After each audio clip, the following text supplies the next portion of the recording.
Alright, already welcome to section C, part 1 of Freischaker. So by now you should be pretty familiar with the shuffle rhythm. So I can speed things up a little bit when it comes to explaining some simpler rhythms. For the first two bars, you should have problems dealing with them. So I'm just going to count out the picking directions first. Okay, so we have the D9 here throughout. So when you play the downstroke, you play everything. While when you play the upstroke, most of the time you're just hitting the top 4 strings here. You're not hitting everything as written on the page. So let me do bar 21 to 22 very slowly for you, counting out the picking direction. The picking directions are very important, so try to get every one of them. So let me do that one time for you. 3 and 4 and down, down, up, down, down, up, down, up, like that.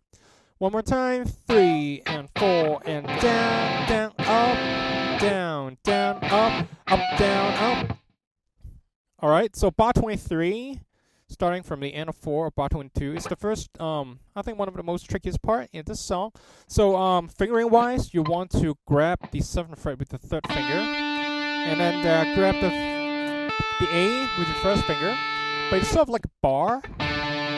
But be careful not to hit the note in the middle, the E, the 5th fret of the B string.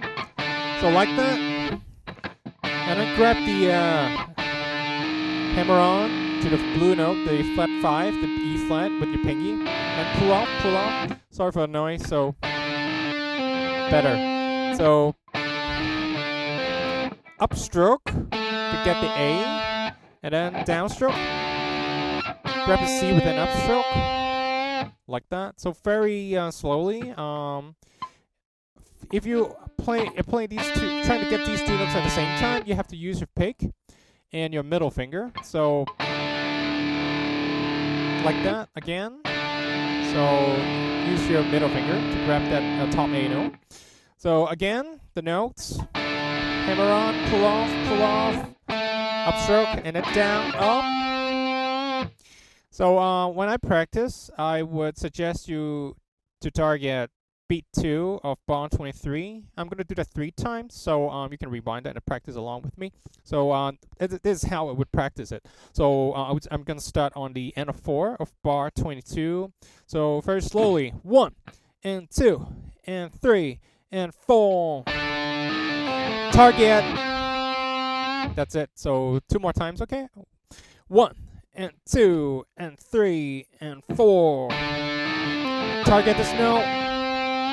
1 more time perfectly. So 1 and 2 and 3 and 4. So oftentimes I give myself a small challenge every once in a while. So when I'm learning a new phrase, I try to after learning it, I try to play perfectly for at least 3 times in a row.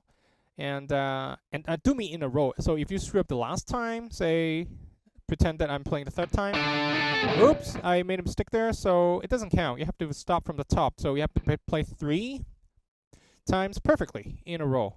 That will force you to really pay attention to what you're doing and gives you a little pressure, to pay more attention to what you're doing. So anyway, let's move on to bar 20. So end of 3 of bar 23. So up, down, up, and pretty straightforward. Onward from bar 24 to 26. So you have the open A string. Grab that with an upstroke. So here the trick is just to prepare your 3rd finger. So let me say the picking directions again. So up, down, up, down, up, down, up, and then grab the D7. Hence the reason I use the 3rd finger mostly for the last lick. So, but this one's a short note. Make sure you play it as a staccato. Very short, left hand muting, right hand muting with your palm, like that. Okay, so muting everything. So 1 more time from bar 24. 1, short, 4. So that part should be no problem for you guys right now. So bar 26, down, up, down, up. All right, so make sure you pay attention to the staccato on the end 1 and end 3 in bar 26. So very slowly from bar 25 to 26, 3 and 4 and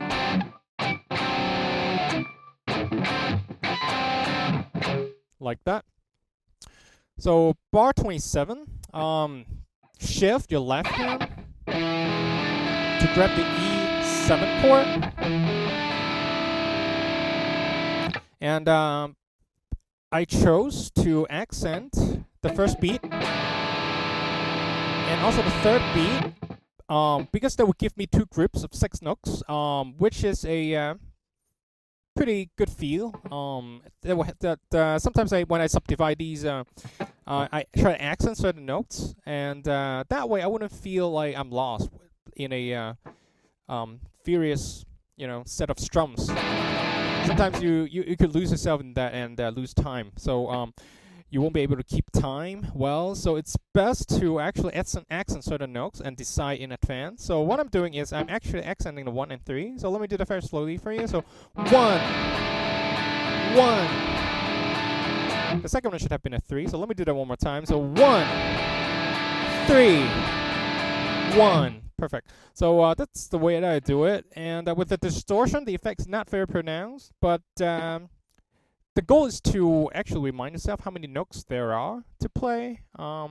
So that way, when you accent the first beat and then the third beat, you have 2 big groups of 6. So 1, 2, 3, 4, 5, 6. 1, 2, 3, 4, 5, 6. So that way, it's pretty easy to count. So don't end a phrase on the on bar 27. Grab one more note on the first beat of bar 28. So let me do that just one more time from bar 26 to the first beat of bar 28. So 3, 2, 3, 4, 2, go. Accent, accent, like that. So there you go. You have the part 1. Yeah, part 1 of section C down. So check out the slow demonstration, and I will see you in the next section.